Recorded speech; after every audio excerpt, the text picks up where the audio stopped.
बिस्मिल्लाहिर्रहमानिर्रहीम। बेल्जियम और लक्समबर्ग में बसने वाले पाकिस्तानी बहनों भाइयों, अस्सलामु अलैकुम। कोरोना वायरस की दूसरी लहर यूरोप के बेशतर ममालिक बिलखसूस बेल्जियम और लक्समबर्ग में बहुत तेज़ी से फैल रही है। तेज़ी से बढ़ते हुए कोरोना वायरस केसेस के पेश नज़र दोनों हुकूमतों ने नए इक़दामात मुतारफ़ करवाए हैं।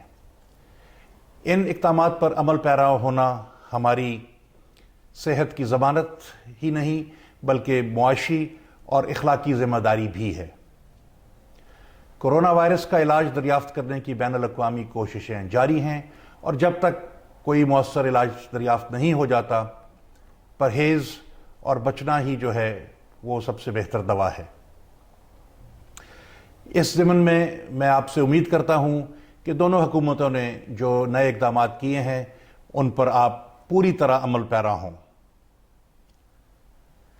इस गैर यकीनी सूरत हाल में सबसे अहम बात यह है कि हम अपने आप को और अपने अहलो अयाल और करीबी लोगों को इस वायरस से महफूज रखने पर तवज्जो दें। गैर ज़रूरी सफ़र और मिलने जुलने से इज्तनाब करें और तमाम एहतियाती तदाबीर पर अमल करें।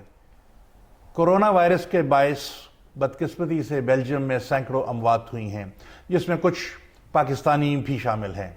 मैं वफ़ात पाने वाले हज़रात के लवाकिन से ताज़ियत करता हूँ और अल्लाह ताला से दुआ करता हूँ कि अल्लाह उनको जवार रहमत में जगह दे, अल्लाह उनके दर्जात बुलंद करे, अल्लाह उनकी मंजिलें आसान करे और अल्लाह उनकी मग़फ़रत करे। मेरे इल्म में है कि चंद और पाकिस्तानी बहन और भाई कोरोना के मर्ज़ में मुब्तला हैं। मेरी अल्लाह से दुआ है कि वो भी जल्द और पूरी तरह सेहतियाब हो। आमीन। मैं और सफारत खाने का तमाम अमला इस मुश्किल वक्त में आपकी खिदमत के लिए हाजिर हैं। आप हमें किसी तरह भी कांटेक्ट और किसी वक्त भी कांटेक्ट कर सकते हैं। आप हमें व्हाट्सएप से कांटेक्ट कर सकते हैं। हमने टेलीफोन नंबर सर्कुलेट किए हुए हैं जो हमारी वेबसाइट पे मौजूद हैं, उसके थ्रू हमें कांटेक्ट कर सकते हैं।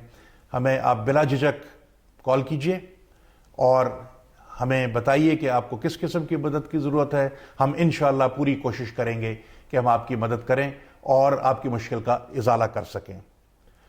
इस ज़िमन में मैं अल्लाह ताला से फिर दुआ करूँगा कि अल्लाह हम सब को अपनी अमान में रखे। जो गुज़र गए हैं उनकी मग़फ़रत करे, जो बीमार हैं अल्लाह उनको सेहतियाबी दे और अल्लाह हम सब को अपनी अमान में रखे। पाकिस्तान पाइंदाबाद।